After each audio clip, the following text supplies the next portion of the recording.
Hello everyone, welcome to my Ramesh view channel. இன்னைக்கான வீடியோவில் நம்ம பார்க்க போகிறது சர்க்கரை இருக்கக்கூடியவங்க என்னென்ன பழங்கள் அவசியம் சாப்பிடணும் அப்படிங்கிறத பற்றி தான் இந்த வீடியோவில் நம்ம பார்க்க போகிறோம். ஸோ வீடியோ ஃபுல்லாக ஸ்கிப் பண்ணாமல் பாருங்கள்.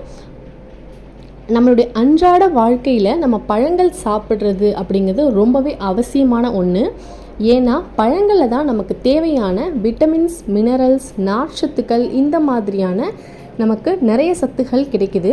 ஆனால் சுகர் வந்துட்டாலே நம்ம இனிப்பு சுவை இருக்குது அப்படிங்கிற காரணத்தினால பழங்கள் சாப்பிட்றதையே விட்டுருவோம். அந்த மாதிரி பண்ணக்கூடியது ரொம்பவே தவறான ஒரு விஷயம். சுகர் இருக்கக்கூடியவங்க சாப்பிட்றதுக்காக சில இனிப்பு கம்மியாக இருக்கக்கூடிய பழங்கள் இருக்குது. இந்த பழங்களை சாப்பிட்றதுனால ரத்தத்தில் இருக்கக்கூடிய சர்க்கரையின் அளவு கட்டுப்படுத்தப்படுகிறது. அது என்னென்ன பழங்கள் அப்படின்னு வீடியோக்குள்ளே போய் தெரிஞ்சுக்கிறதுக்கு முன்னாடி நம்மளுடைய ரமேஷ் வியூ சேனலை இன்னும் நீங்கள் சப்ஸ்கிரைப் பண்ணாமல் பார்த்துட்டு இருந்தீங்கன்னா மறக்காமல் சப்ஸ்கிரைப் பண்ணிவிட்டு பக்கத்தில் இருக்கிற பெல் சிம்பிளையும் கிளிக் பண்ணிக்கோங்க. ஃபர்ஸ்ட் ஒன் நெல்லிக்காய். நெல்லிக்காயில் வைட்டமின் சி மற்றும் நார்ச்சத்துக்கள் அதிகமாக இருக்குது. அதனால் சர்க்கரை நோயாளிகளுக்கு ரொம்பவே ஆரோக்கியமான ஒரு உணவாக இது இருக்குது. ஸோ இது சாப்பிட்றதுனால நம்மளுடைய ரத்தத்தில் சர்க்கரையின் அளவை கட்டுப்படுத்துது. ரெண்டாவது ஆரஞ்சு. எந்த நோயாளிகளுமே எந்தவித பயமுமே இல்லாமல் சாப்பிடக்கூடிய ஒரு பழம் ஆரஞ்சு பழம் தான். ஏன்னா அது நம்மளுடைய உடம்புல இருக்கக்கூடிய நோய் எதிர்ப்பு சக்தியை அதிகரித்து நம்மளுடைய ரத்தத்தில் இருக்கக்கூடிய சர்க்கரையின் அளவை குறைக்குது. அதனால் சர்க்கரை இருக்கக்கூடியவங்க பயப்படாமல் ஆரஞ்சு பழம் சாப்பிடலாம். மூணாவது நாவல் பழம். நாவல் பழத்தில் கால்சியம், பாஸ்பரஸ், இரும்புச்சத்து, தாதுக்கள் மற்றும் வைட்டமின்கள்னு பல சத்துகள் இருக்குது. தினமும் 3 நாவல் பழம் நம்ம சாப்பிட்டு வந்தோன்னா நம்மளுடைய உடம்பில் இருக்கக்கூடிய சர்க்கரையினுடைய அளவை சீக்கிரமாகவே குறைக்குது.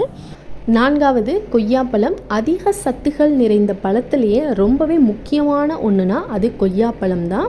இது சர்க்கரை நோயாளிகளுக்கும் மலச்சிக்கல் பிரச்சனை இருக்கிறவங்களுக்கும் ரொம்பவே சிறந்த பழம் அப்படின்னு நம்ம சொல்லலாம். கொய்யாப்பழம் ரத்தத்தில் இருக்கக்கூடிய சர்க்கரையின் அளவை கட்டுப்படுத்துது.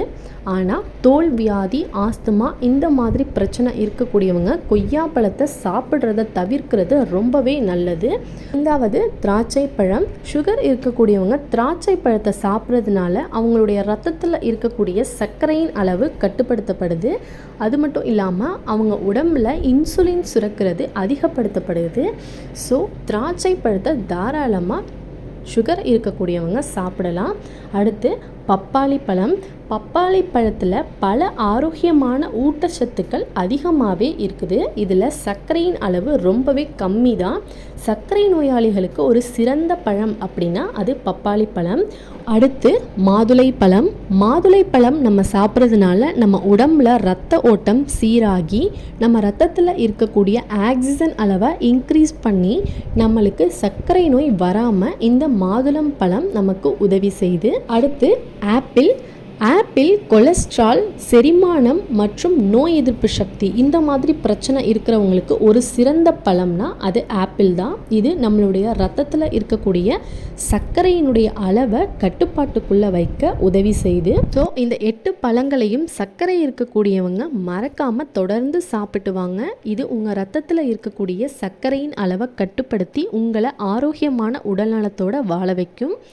ஸோ இந்த வீடியோ உங்களுக்கு ரொம்பவே யூஸ்ஃபுல்லாக இருக்கும் அப்படின்னு நம்புகிறேன். யூஸ்ஃபுல்லாக இருந்ததுன்னா மறக்காமல் லைக் பண்ணிவிட்டு நம்மளுடைய ரமேஷ் வியூ சேனலை சப்ஸ்கிரைப் பண்ணி வச்சுக்கோங்க. பக்கத்தில் இருக்க பெல் சிம்பிளையும் கிளிக் பண்ணிக்கோங்க. அப்போ தான் நான் போடக்கூடிய வீடியோ உங்களுக்கு உடனே வரும்.